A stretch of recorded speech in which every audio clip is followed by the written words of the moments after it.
Hello students, स्वागत है आपका हमारे YouTube चैनल देवल कोचिंग क्लासेस में। आज की इस वीडियो में हम जो प्रश्नावली 7.2 इंटीग्रेशन के क्वेश्चन को सॉल्व कर रहे थे, उसके क्वेश्चन नंबर 19 तक हमने कंप्लीटली सॉल्व कर लिया। अब क्वेश्चन नंबर 20 से आगे के जितने पॉसिबल क्वेश्चन होंगे इस वीडियो में सॉल्व करेंगे और इस वीडियो में बेहद आसान ट्रिक को यूज करेंगे जिससे कि हम क्वेश्चनों को अच्छे तरीके से समझ सकें। क्योंकि मेन प्लानिंग होती है ना कि फार्मूला बेस्ड, अगर आपको फार्मूले आते होंगे ना तो आप इस एक्सरसाइज को अच्छी तरीके से समझ सकते हैं। तो मैंने फार्मूले पर और एक्सरसाइज 7.1 जो थी उसके सारे बेसिक कॉन्सेप्ट और एक्सरसाइज का सॉल्यूशन और उसमें जितने सारे फार्मूले अप्लाई हो रहे हैं वहां पर मैंने मेंशन कर रखा है। आप जाकर उसका लिंक डिस्क्रिप्शन में एक्सरसाइज 7.1 को वहां तो जाकर देखें। अगर वो वीडियो नहीं देखते हैं, आप डायरेक्टली 7.2 एक्सरसाइज को सॉल्व करते हैं, then you are not going to get any kind of benefit. आप कोई भी क्वेश्चन सॉल्व नहीं कर पाएंगे। और क्वेश्चन नंबर 20 को सॉल्व करते हैं। क्वेश्चन नंबर 20 है, उसमें हमें समाकलन करना है e की पावर 2x माइनस e की power minus 2x upon e की पावर 2x प्लस e की पावर माइनस 2x का हमें समाकलन करना है। क्वेश्चन नंबर 20 दे रखा है i equal to e to the power 2x minus e to the power minus 2x upon e to the power 2x plus e की power minus 2x और साथ में dx। देखो ये क्वेश्चन दे रखा है, आपको समाकलन करना है तो समाकलन साइन लगा दिया। आप ये इसको i बराबर मान लेते हैं, i बराबर लिखें या नहीं लिखें ये आपकी अपॉर्चुनिटी, आपकी मर्जी की बात है। i लिखने से क्वेश्चन जो है ना आगे जब हम डेफिनेट इंटीग्रल पढ़ेंगे तो वहां i लिखना पड़ेगा, तो यहाँ i लिख देते हैं, वरना ऐसे भी सॉल्व कर i बराबर इंटीग्रेशन लगा दिया क्वेश्चन के। अब हम इसको सॉल्व करेंगे तो अब देखो आप क्या करें, तो नीचे दे रखा है e की पावर 2x प्लस e की पावर माइनस 2x, इसको t सपोज करते हैं तो लिखेंगे माना e की पावर 2x प्लस e की पावर माइनस 2x, इसको मान लेंगे t, इसको माना t। इसका अपकलन करेंगे तो देखो e की पावर 2x है, e की पावर 2x का क्या होता है e की पावर 2, मतलब e की पावर x का अपकलन करते हैं e की पावर x, लेकिन ये x नहीं है 2 है तो साथ में 2 आ जाएगा प्लस अब देखो e की पावर 2x का होता है e की पावर 2x और ये 2 नहीं है माइनस का 2 आएगा तो यहाँ माइनस का 2 लिख दो और साथ में लिख लेंगे dx upon dt equal to 1 है ना। मतलब e की पावर 2x है, e की पावर 2x का जब समाकलन करेंगे तो e की पावर 2x ही आएगा, लेकिन ये x नहीं है 2x है तो 2 ये आ गया आगे। ऐसे e की पावर माइनस 2x है तो e की पावर माइनस 2x का e की पावर माइनस 2x ही रहा। अब ये 2 नहीं है माइनस के 2x है तो माइनस के 2 आगे आ जाएगा और dx अपॉन dt और एक t का बन होगा। अब देखो अब हम क्या करेंगे, यहां से dx की वैल्यू निकालें तो जब देखो 2 कॉमन मिल रहा है तो 2 कॉमन ले लो, यहां बचा e की पावर 2x माइनस e की पावर माइनस 2x और ये बच गया dx upon dt equal to 1। देखो यहां dx की वैल्यू निकालें तो dx की जो वैल्यू निकलेगी वो dt, देखो dt नीचे है ना और dt की मल्टीप्लाई 1 से करेंगे तो dt आएगा और बटे में ये चीज गुणे में है तो ये बटे में आ जाएगा 2e to the power 2x minus e to the power 2x, right. अब ये सारी चीजें जो हमने मान रखी और ये जो वैल्यू निकली वो इस इंटीग्रेशन में लिख देंगे जिससे हमारे क्वेश्चन का जो है ना, जिससे हमारा क्वेश्चन जो है सिंपलीफाई सॉल्व हो जाए। तो इसमें आगे देखते हैं, आगे क्या करना है आपको, यहां पर देखो dx की वैल्यू, ये सारी वैल्यू i में रख दो। i इक्वल टू गिवन है, i इक्वल टू गिवन है e to the power 2x minus e to the power 2x, e to the power 2x minus e to the power minus के 2x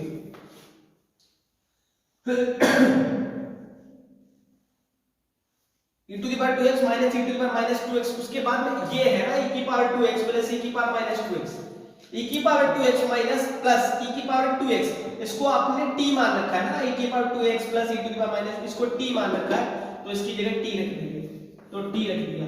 अब यहां पर देखो क्या है dx और dx की वैल्यू आपने यहां पर निकाल रखी है, dx की वैल्यू ये निकाली है, dx की वैल्यू निकाली dt upon 2 e to the power 2x minus e to the power 2x, तो यहां पर लिख देंगे dx की वैल्यू लिख देंगे dt upon 2 e to the power 2x minus e to the power 2x।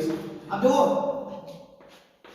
e to the power 2x यहां पर माइनस आएगा, e to the power 2x और ये सेम है ना, ये दोनों कैंसिल हो जाएंगे, 1 अपॉन t बचा है, 1 अपॉन t और यहां 2 है, 2 कांस्टेंट वैल्यू और कांस्टेंट वैल्यू बाहर आ जाएगी तो यहां पर जो मिलेगा वो मिलेगा i इक्वल टू, देखो 2 कांस्टेंट वैल्यू है उसको बाहर निकाल ले और इंटीग्रेशन अंदर देखो क्या बचा ऊपर कुछ नहीं बचा तो 1 बचा, नीचे t है तो t होगा 1/t और साथ में आ जाएगा dt।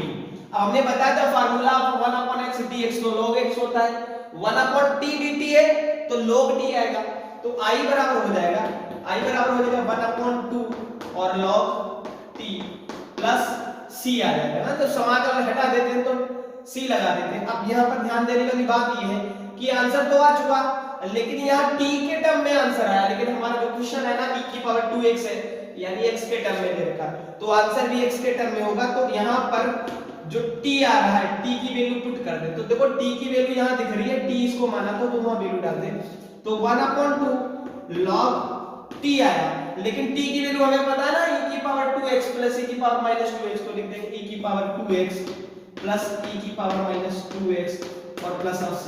तो ये जो है ना वो हमारा फाइनल आंसर है, इस क्वेश्चन का हमारा फाइनल आंसर है।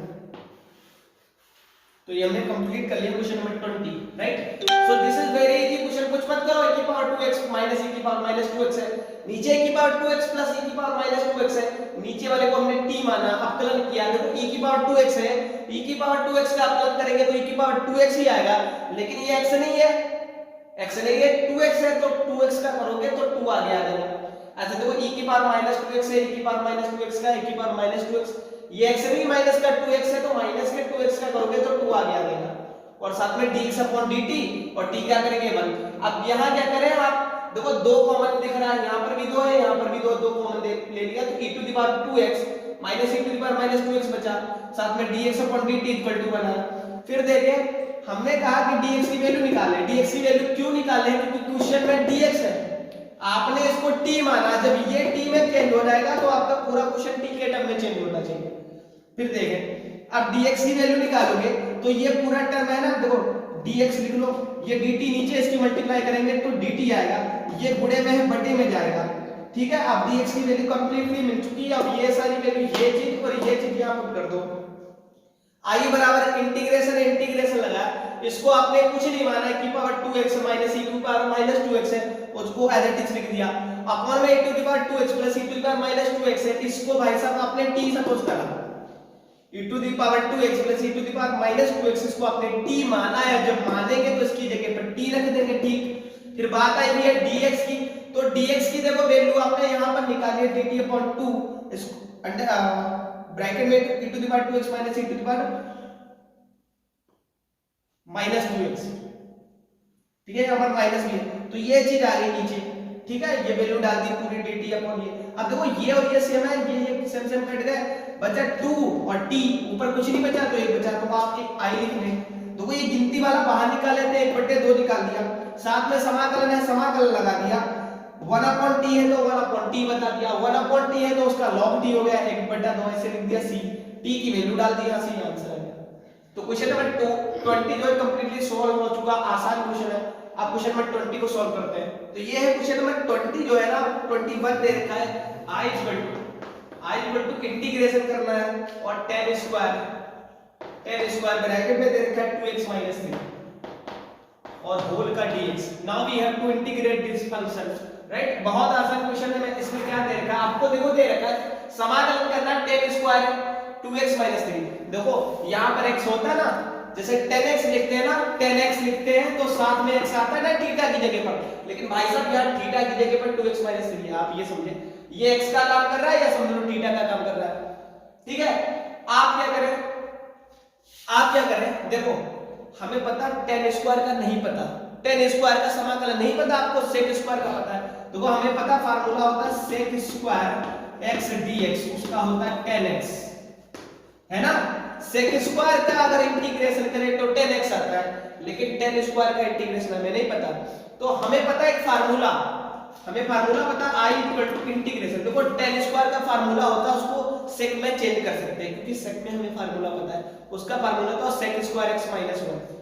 tan स्क्वायर का फार्मूला होता है sec स्क्वायर x, लेकिन x की जगह कौन है 2x - 3, तो 2x - 3 ये हो गया sec स्क्वायर x - 1, तो -1 लिख लो ना।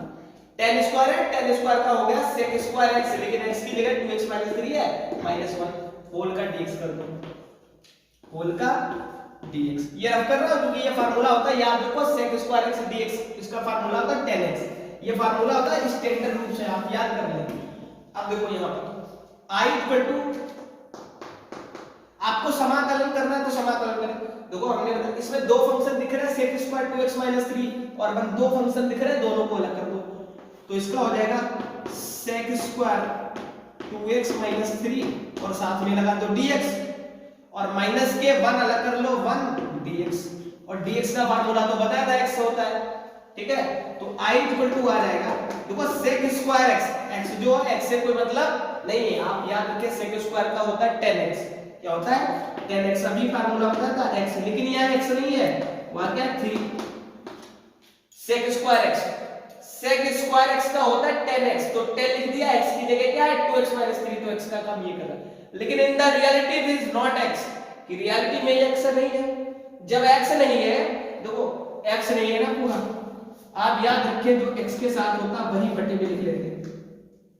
अगर वो चीज x नहीं है तो x के साथ जो हो वही नीचे लिख लेना। जैसे sec स्क्वायर x है, sec स्क्वायर देखो ध्यान से देखिए, आपको कहीं पर दिख जाए समाकलन में sec स्क्वायर x तो उसका होता है समाकलन 10x। sec स्क्वायर x दिख जाए तो 10x लिख देना, यहां sec स्क्वायर x दिख गया तो हमने 10 लिख दिया, x की जगह 2x - 3 है तो 2x - 3 लिख दिया। लेकिन ये x नहीं, x के साथ कितना 2, तो वही लिख दे नीचे बस माइनस। अब x का करेंगे या 1 लिखो, 1 की गुणा dx से, देखो dx का कितना होता है x plus half c, dx का x होता है प्लस हाफ c। ये हमारा रिक्वायर्ड आंसर है इस क्वेश्चन का, ठीक है। आप चाहे तो इसको t मानकर भी लगा सकते थे, बाद में यहां पर आप मानते 2x - 3 को t मानते, तब भी यही क्वेश्चन का आंसर आता है, ठीक है। शॉर्ट है तो ऐसे भी लगा सकते। क्वेश्चन नंबर 21 कंप्लीट हो गया। अब क्वेश्चन नंबर 22 को भी कंप्लीट करते हैं। क्वेश्चन नंबर 22 ये दे रखा है integration I equal to, we have to integrate I equal to sec square 7 - 4x और dx, ठीक है। ये दे रखा है इंटीग्रेशन हमें करना है, इंटीग्रेशन करना है sec स्क्वायर 7 - 4x dx। तो देखो अभी बताया था कि sec स्क्वायर का फार्मूला होता है 10x, तो sec स्क्वायर दिख रहा है आपको, sec स्क्वायर दिख रहा है लेकिन x नहीं दिख रहा है। तो चाहे देखो अभी भी बताया कि आप दो तरीके से इस क्वेश्चन को सॉल्व कर सकते हैं, मैंने दोनों तरीके बता रहा हूं। देखो पहले आप क्या करें, इसको सॉल्व करना है तो आप कहते हैं I equal sec square x है ना, sec स्क्वायर का इंटीग्रेशन होता है 10x, क्या होता है 10x, तो 10 लिख लिया। अब बात करें x की, तो भैया ये x का काम कर रहा है, ये किसका काम कर रहा है x का, तो लिख रहे 7 - 4x प्लस आप c लगा दें, ये आंसर आ गया। लेकिन देखिए x के साथ क्या है 4, तो जो x के साथ है वही लिख दो बटे में, ये आंसर है। एक ही लाइन में आपका आंसर आ चुका है, ठीक। कंप्लीट क्वेश्चन 1 मार्क का क्वेश्चन आएगा, इससे ज्यादा नहीं। आज sec स्क्वायर है ना, ये x काम कर रहा है, तो sec स्क्वायर का होता है 10x, तो x की जगह ये लिख दिया। लेकिन रियलिटी में ये x नहीं है भैया, ये 7 - 4x है, तो जब x ना हो तो x के साथ जो संख्या हो ना वो लिख दें। लेकिन यहाँ पर हमने गलती करी, क्योंकि x के साथ माइनस का 4 है तो यहाँ पर माइनस भी आएगा साथ, ठीक है, प्लस आप सी, ये आंसर आ चुका।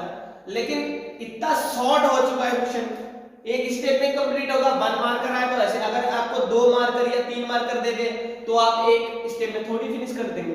तो आप क्या करना, इस 7 - 4x को t सपोज करना। ये आंसर आ गया, नोट कर ले। अब दूसरी फिर से भी लगाते हैं, देखो अब दूसरे तरीके से कैसे लगा सकते हैं। आप क्या करें, आप ये जो 7 - 4x को t सपोज कर ले, तो लेट करना, लेट कर लेना 7 - 4x = t।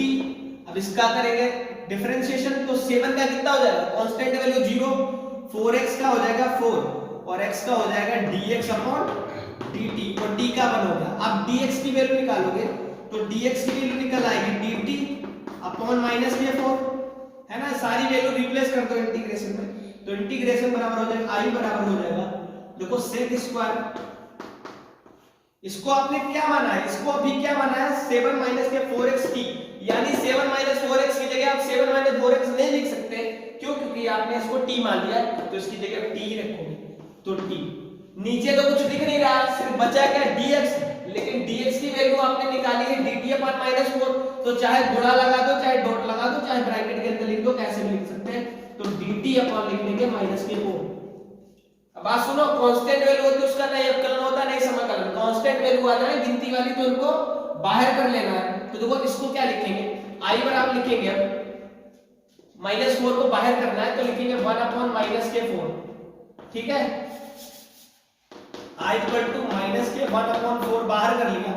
इंटीग्रेशन के अंदर देखो क्या बचा, इंटीग्रेशन के अंदर बचा sec स्क्वायर t, तो लिख लेंगे sec स्क्वायर t, साथ में dt बच गया। अब सुनो, i equal to -1 upon 4 integration sec square t, अभी बताया था फार्मूला sec स्क्वायर x का 10x होता है, तो sec स्क्वायर t है तो 10t हुआ, x हो तो x लिख देना, t हो तो t लिख देना। तो i बराबर आ गया माइनस के 1 अपॉन 4 sec स्क्वायर t का हो गया 10t और प्लस c, ये आंसर आ चुका। लेकिन भैया अगर आपका सवाल x के टर्म में है तो आंसर x के टर्म में आना चाहिए, t के टर्म में नहीं आना चाहिए। आप वैल्यू रिप्लेस कर दें t की, i बराबर -1 अपॉन 4 10 लिख लिया, लेकिन t की वैल्यू कहां से लाए, तो t की वैल्यू आपने मान रखी थी ना 7 माइनस के 4x को क्या माना था t, तो t की जगह पर ये वैल्यू रिप्लेस कर दो, क्या लिख दोगे 7 माइनस के 4x और प्लस c। तो ये है ना वो रिक्वायर्ड आंसर है इस क्वेश्चन का।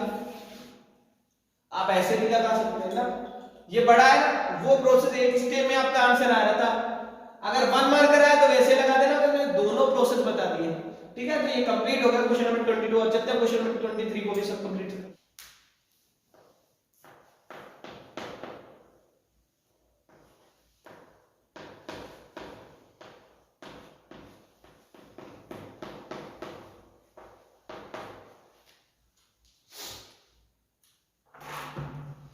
तो क्वेश्चन नंबर हमारा 23 जो दे रखा है उसमें कह रहा है हमें इंटीग्रेशन करना है sin इनवर्स x और 1 माइनस x स्क्वायर।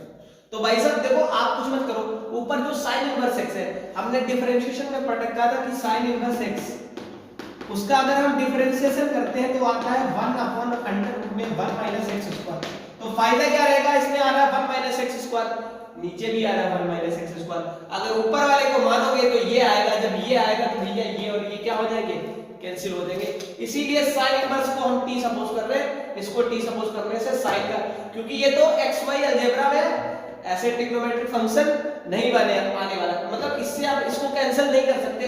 अगर इसको t मानोगे और अवकलन करोगे तो 1 minus x square under root में आएगा और ये चीज कैंसिल हो जाएगी।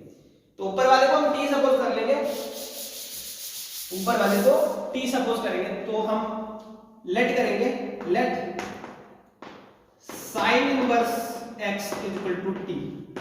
जब t सपोज कर लिया तो उसके बाद क्या करते हैं, अवकलन करते हैं। अवकलन करोगे तो sin इनवर्स x का होगा बटे में 1 अपॉन 1 माइनस x स्क्वायर। ठीक है, साथ में आ जाएगा आपका dx बटे में dt और t का करोगे तो 1 आएगा। अब यहां से हम dx की वैल्यू भी निकालेंगे, हर क्वेश्चन में dx की वैल्यू आप निकाल लेना वरना क्वेश्चन नहीं सॉल्व होगा। ठीक है, तो यहां पर वैल्यू निकालोगे तो dx की वैल्यू निकालोगे तो dx, देखो ये चीज नीचे है भैया, ये चीज नीचे है और नीचे 1 से गुणा करेगी तो ऊपर आ जाएगा, तो ये आ जाएगा अंडर रूट में 1 माइनस x स्क्वायर और dt। 1 नीचे लाओगे 1 लाने से कोई फायदा नहीं।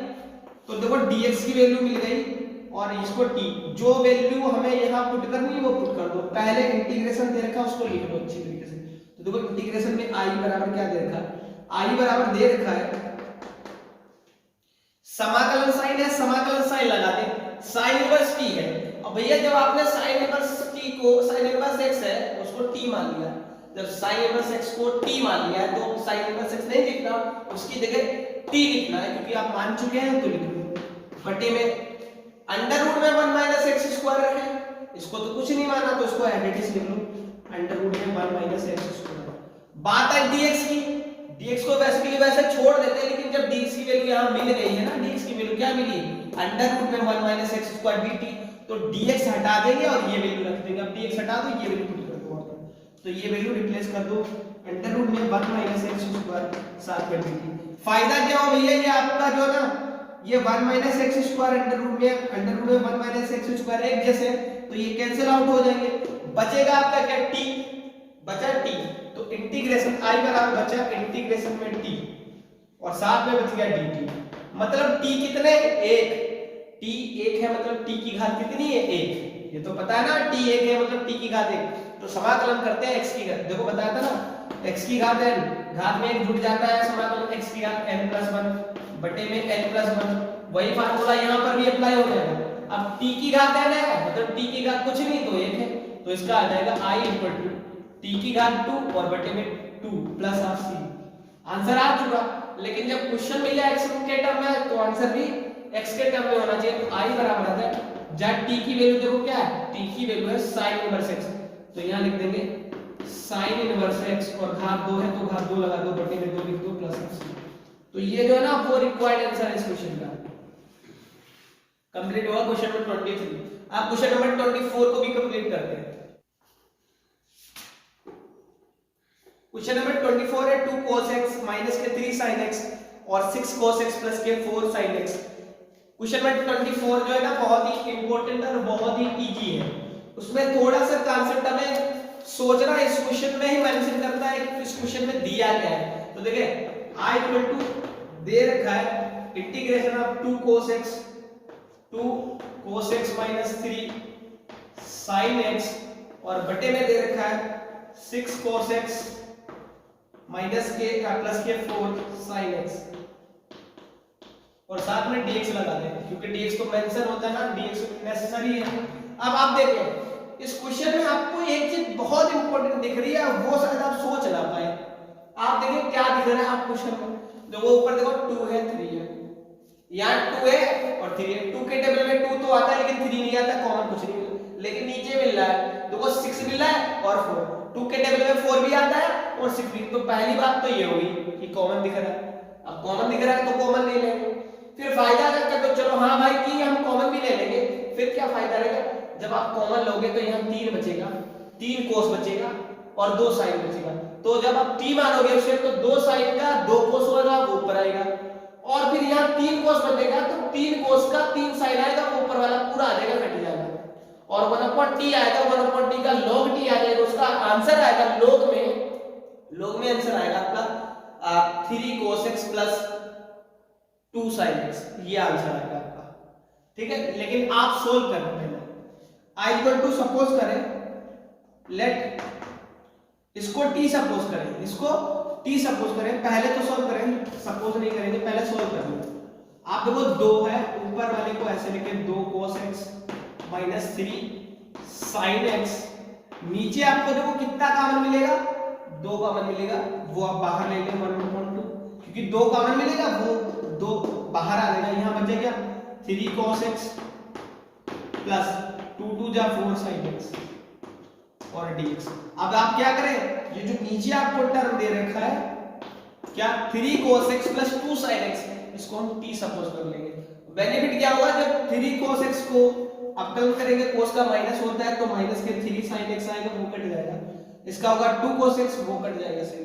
तो लेट कर लेंगे, लेट कि 3 cos x plus 2 sin x equal to हमने t सपोज करा, जब सपोज कर लेते हैं उसके बाद अपकलन करते हैं तो अपकलन करोगे 3 का 3 रहेगा, cos का क्या होता है sin, क्योंकि कांस्टेंट में माइनस के sin x तो माइनस आगे आ जाएगा और साथ में आ जाएगा sin x प्लस 2 लिख लो, कांस्टेंट वैल्यू है sin x का हो जाता है cos x, sin x का cos x और साथ में आ जाएगा आपका dx बटे में dt upon sorry equal to 1, t का 1 हो जाता है ना, बस आपको यहाँ पर dx अपॉन dt जरूर लिखना है, याद रखें dx अपॉन dt जरूर लिखना है। अब यहाँ से dx की वैल्यू निकालोगे तो dx की वैल्यू कैसे निकालेंगे, dx की वैल्यू देखो dt आपका नीचे है और गुणा करेगा 1 से तो ऊपर चला जाएगा तो dt ऊपर चला गया, ठीक है, बटे में देखो ये ऊपर है और ये नीचे आ जाएगा, नीचे जाएगा मेंशन में। तो देखो मेरी बात सुनिए, यहाँ पर देगा माइनस के 3 sin x प्लस के 2 cos x, तो आप क्या करें इसको थोड़ा मेंशन कर लेना, ये प्लस वाले को पहले लिख लिया, इसको माइनस को पहले, तो ये नीचे जाएगा लेकिन इसको पहले लिखना है, इसको बाद में, तो इसको लिख लो 2 cos x minus 3 sin x, ठीक है, ये वैल्यू है। अब सारी वैल्यूज आप रिप्लेस कर दें, ये जो क्वेश्चन दे रखा था ना मेंशन करके रखा था i इक्वल टू, तो इसमें सारी वैल्यू पुट करें, तो देखो i बराबर गिवन है 1/2 दे रखा है तो 1/2 लिख दें, ठीक है, बाद में दे रखा है 2 cos x माइनस के 3 sin x, 2 cos x minus 3 sin x, इसको आपने कुछ भी नहीं माना है तो इसको लिख दे 2 cos x माइनस के 3 sin x बटे में क्या दे रखा 3 cos x plus 2 sin x। लेकिन यहां देखें यहां पर अपने 3 cos x plus 2 sin x को t मान रखा है, और जब t माना है तो भैया ये चीज नहीं लिखेंगे, यहां पर आप t लिखेंगे। फिर चलो इसकी बात होगी, बाद में बचा dx, तो dx की वैल्यू क्या है, dx की वैल्यू देखो यहां पर निकाल रखी है, dx की वैल्यू निकाल रखी है dt upon 2 cos x minus के 3 sin x, तो ये वैल्यू डाल दो dx की वैल्यू dt अपॉन ये, तो यहां पर लिख देंगे dt अपॉन में लिख देंगे 2 cos x minus 3 sin x। अब आप देखें यहां पर ये टर्म और ये टर्म एक जैसे हैं तो कट जाएंगे, कट गए ना, कैंसिल हो गए, तो i इक्वल टू बचा 1/2, ऊपर कुछ नहीं बचा तो 1 बचा, नीचे t बचा और साथ में dt बच गया। तो देखें अगर 1/x हो तो उसका इंटीग्रेशन log x होता है, 1/t है तो log t हो जाएगा, तो i इक्वल टू बच जाएगा 1/2 log of t plus of c। ये आंसर आ चुका, ये हमारा आंसर है। लेकिन भैया आप t की वैल्यू सिर्फ इसमें रख दे, वो रिक्वायर्ड आंसर होगा, क्योंकि x अगर सवाल आपका क्वेश्चन देखो x के टर्म में है, यहाँ पर भी x, तो आंसर भी x के टर्म में आना चाहिए। तो i इक्वल टू 1/2 लिख लो log, लेकिन बारी आई t की वैल्यू कहां से मिलेगी, तो t की वैल्यू देखो मान रखा था आपने 3 cos x plus 2 sin x को t मान रखा था, तो इसकी जगह t पुट कर दे, उसकी जगह लिखेंगे 3 cos x plus 2 sin x, उसको t सपोज कर रखा था, तो प्लस ऑफ c। ये जो है ना वो रिक्वायर्ड आंसर है, ये आपका आंसर है। तो क्वेश्चन नंबर 24 कंप्लीट हो गया। क्वेश्चन नंबर 25 दे रखा है 1/cos square x under root bracket में दे रखा है 1 माइनस 10x का होल स्क्वायर, इसको हमें इंटीग्रेट करना है। Question number 25 i equal to given है, इंटीग्रेशन में दे रखा है 1/cos स्क्वायर x और ब्रैकेट में 1 माइनस 10x और उस पूरे का होल स्क्वायर और साथ में dx है। तो अब हमें इंटीग्रेट करना है, चेक कर लेते हैं 1/cos x 1 माइनस 10x का होल स्क्वायर, ठीक। अब देखो आप क्या करें इस cos स्क्वायर x को, ठीक है, i इक्वल टू 1/, देखो cos स्क्वायर x है 1/, ये 1 है ऊपर, नीचे cos स्क्वायर x, अगर इस cos स्क्वायर को ऊपर भेजे तो ये हो जाएगा sec स्क्वायर x, ये हो गया sec स्क्वायर x। नीचे क्या बचा 1 माइनस 10x का होल स्क्वायर।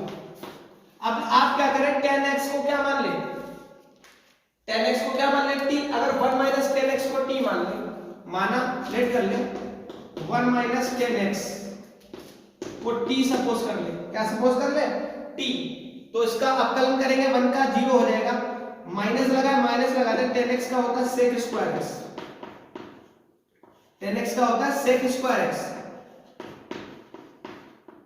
साथ में आ जाएगा dx अपॉन dt और t का बन हो जाएगा, dx की वैल्यू निकालेंगे तो dx की वैल्यू आएगी dt की गुणा 1 से होगी, तो dt और sec स्क्वायर x नीचे आ जाएगा माइनस के sec स्क्वायर x। अब सारी वैल्यूज इस क्वेश्चन में रिप्लेस कर दे तो देखो i बराबर क्या आ जाएगा, i बराबर आ जाएगा, सबसे पहले देखें इंटीग्रेशन लगा, यहां पर देखें यहां पर सॉल्व कर रखा था, ऊपर sec स्क्वायर है तो ऊपर लिख दें sec स्क्वायर x, नीचे है 1 माइनस 10x का होल स्क्वायर, लेकिन 1 माइनस 10x को हमने t सपोज कर रखा है, 1 माइनस 10x को t सपोज कर रखा है, तो इसकी जगह t लिखना और पावर 2 है तो पावर 2 लगा देना, साथ में देखो dx भी था यहाँ पर। अब dx की वैल्यू हमने निकाल रखी है, यहाँ पर dx की वैल्यू यहाँ निकाल रखी है, dx की वैल्यू है dt अपॉन माइनस के sec स्क्वायर x, तो dx के प्लेस पे ये वैल्यू पुट कर दोगे, तो अब dx नहीं लिखना, अब ये लिखना है dt अपॉन, क्या लिखा dt अपॉन माइनस के sec स्क्वायर x। अब देखो sec स्क्वायर x से sec square x cancel, minus बच गया आपका, सिर्फ क्या बचा माइनस, माइनस को आप बाहर ले लो तो माइनस बाहर ले लो, ये बच गया 1 अपॉन t स्क्वायर, 1 अप, देखो ऊपर कुछ नहीं बचा तो ऊपर 1 बचा, नीचे t स्क्वायर है तो t की घात 2 है, लेकिन इसको ऊपर ले जाएंगे तो घात माइनस में हो जाएगी, t की घात -2 और साथ में dt, i बराबर माइनस लिख लो। अब t की घात जितनी हो ना उसमें जोड़ देंगे, जैसे x की घात 2 होती थी तो t की घात -2 + 1 हो जाएगा, t की घात -2 + 1 प्लस c हो जाएगा, तो i बराबर जो आंसर आएगा माइनस, तो t की घात कितनी आएगी माइनस के, t की घात माइनस के 1, क्योंकि 2 से 1 घटाएंगे तो माइनस का 1 नीचे आएगा प्लस हाफ सी, माइनस से माइनस कट गया प्लस आया तो 1/t की घात -1 प्लस सी, और i इक्वल टू आ जाएगा t की घात माइनस में नीचे लाओगे प्लस में तो 1/t हो जाएगा प्लस हाफ सी। ये रिक्वायर्ड आंसर आ गया। लेकिन t के टर्म में आंसर देखा तो t के x के टर्म में आंसर है, क्योंकि क्वेश्चन हमारा x के टर्म में है तो आंसर भी x के टर्म में आना चाहिए। तो i बराबर 1/t, t की वैल्यू कितनी है, t की वैल्यू देखो यहां मान रखी थी 1 - 10x बराबर t, तो ये वैल्यू पुट कर दो, यहां पर पुट कर देंगे, ठीक है, 1 - 10x प्लस हाफ सी। ये फाइनल आंसर है क्वेश्चन नंबर 25 का। तो क्वेश्चन नंबर 25 को हमने कंप्लीटली सॉल्व कर लिया। तो स्टूडेंट हमने क्वेश्चन नंबर 25 तक टोटली कंप्लीट कर लिया और आगे के क्वेश्चन हम नेक्स्ट वीडियो में लेकर आएंगे, और ये वीडियो बेहद ही बड़ी हो जाएगी ताकि आपको देखने में प्रॉब्लम ना हो, आप इन क्वेश्चन को सॉल्व करें, देखें वीडियो को और अपने से सॉल्व करें ताकि आप हर क्वेश्चन को आसानी से समझ सकें, क्योंकि आपको मटेरियल ज्यादा नहीं, क्वांटिटी पे ध्यान नहीं, क्वालिटी पे ध्यान रखना है। आपको हर चीज समझना है, अच्छे से क्वेश्चन को समझना है, उसके बाद प्रिपेयर करना है ताकि आप सीख सके क्वेश्चनों को। और आगे के क्वेश्चन जो है हम एक्सरसाइज 7.2 का पूरा सब सॉल्यूशन प्रोवाइड कर देंगे। और thank you for watching this video. इसी तरीके से अपना प्यार देते रहे। चैनल को सब्सक्राइब नहीं किया तो सब्सक्राइब करें ताकि हम अच्छी तरीके से आपको वीडियो प्रोवाइड करा सकें।